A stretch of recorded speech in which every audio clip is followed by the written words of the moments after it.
I can't do this anymore. ఇలా ప్రతిసారి నీతోనే ఉండమంటే నా టైం మొత్తం వేస్ట్ అవుతుంది. మన ఇద్దరికి సెట్ అవ్వదు పవన్. ఎన్ని రోజులు నేను నీతో హ్యాపీగా ఉన్నా అని ఇమాజినేషన్ ఉన్నట్టు అనిపిస్తుంది.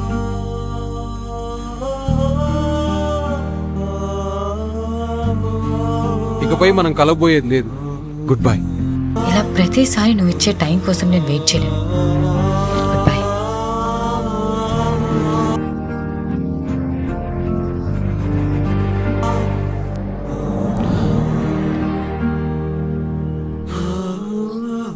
మిమ్మల్ని ఎప్పుడు చూడలేదు. ఈ ఏరియా కొత్తగా వచ్చారా? కొత్తగా వచ్చాను. ఈ టైంలో అలసిపోయిన కళ్ళతో ఏదో ఆలోచిస్తున్నారంటే మిమ్మల్ని కూడా ఏదో విషయం పదే పదే గుర్తు చేస్తుంది. కూడా ఏంటి చెప్పారు? మీరు కూడా ఏదైనా బాధలో ఉన్నారా? ఫ్రెండ్స్తో చెప్పుకోవాలంటే సిగ్గు, ఇంట్లో వాళ్ళకి చెప్పుకోవాలంటే ఎక్కడ బాధపడతారో అని చెప్పట్లేదు. హార్ట్ బ్రేక్ అనేది మోస్ట్ పెయిన్ఫుల్ ఫీలింగ్. చూసే ఎదుటి వాళ్ళకి కామన్గా ఉన్న లోపల కమ్ముకుపోయిన జ్ఞాపకాలు పదే పదే బాధతో తుడిచి వేస్తాయి. అంటే మీకు కూడా? కృష్ణ. ఏంటి? నా హార్ట్ బ్రేక్ అవ్వడానికి రీజన్ నిక్కి.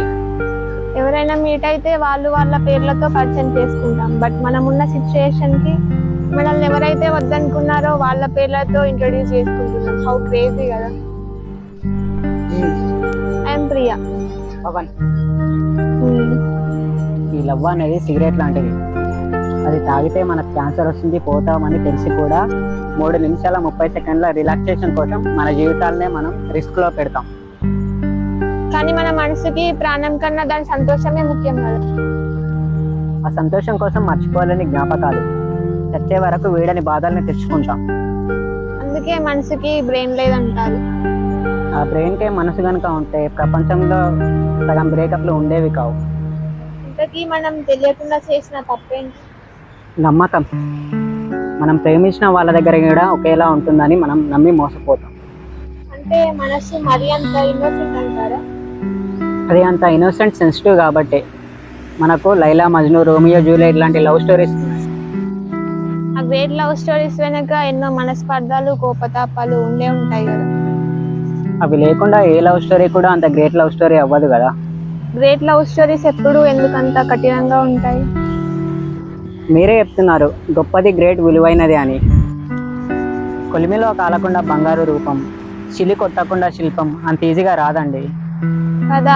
మరి అలాంటప్పుడు కూర్చొని మాట్లాడుకొని సర్దుకుపోయే విషయానికి బ్రేకప్ చెప్పడం ఎందుకు?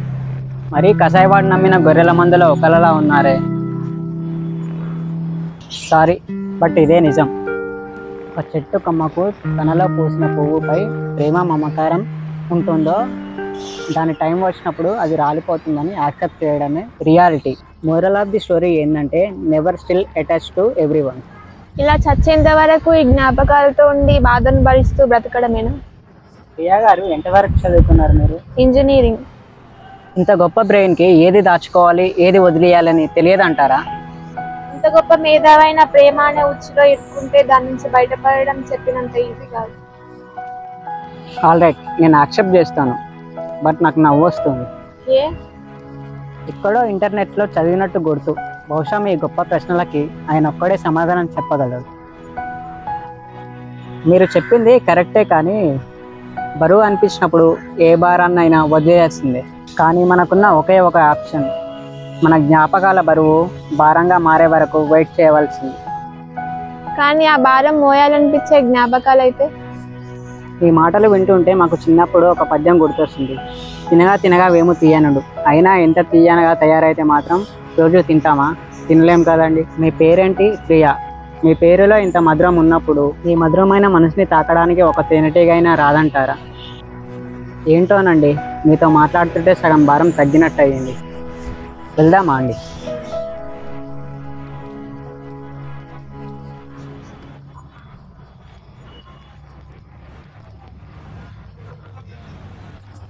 మూవ్ ఆన్ అనేది చెప్పే వాళ్ళకి ఒక చిన్న పదం మాత్రమే, కానీ మూవ్ ఆన్ అయ్యే వాళ్ళకి చైనా వాళ్ళపై ఒక వాక్ లాంటిది. ఇంతకీ నీ బ్రేకప్ కి రీజన్ ఏంటి? ఏముంది, కావాల్సిన టైం ఇవ్వకపోవడం.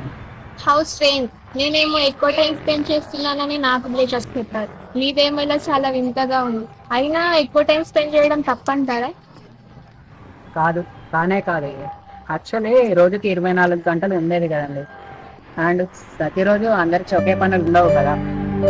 పాయింటే, కలిసి మాట్లాడితే మనసు చాలా ప్రశాంతంగా ఉంటుంది. యా, ఇప్పుడు నేను టైం స్పెండ్ చేద్దాం అనుకున్నాను, కానీ అది నేను ఏం చెప్దాం అనుకున్నానంటే, నాకు అర్థమైంది, పలిగిన ఏ వస్తువు మళ్ళీ అదే రూపంలో ఉండదు కదా. యా, నేను చెప్పాలనుకున్నది కానీ అదే. పవన్ గారు, మీతో మాట్లాడతో నా లోపలిన్న బాగా తగ్గింది. నాస్ కూడా. ప్రియా గారు, మీ నేటివ్ ప్లేస్ ఎక్కడండి? తెలంగాణ. మరి మీది? రాజమండ్రి.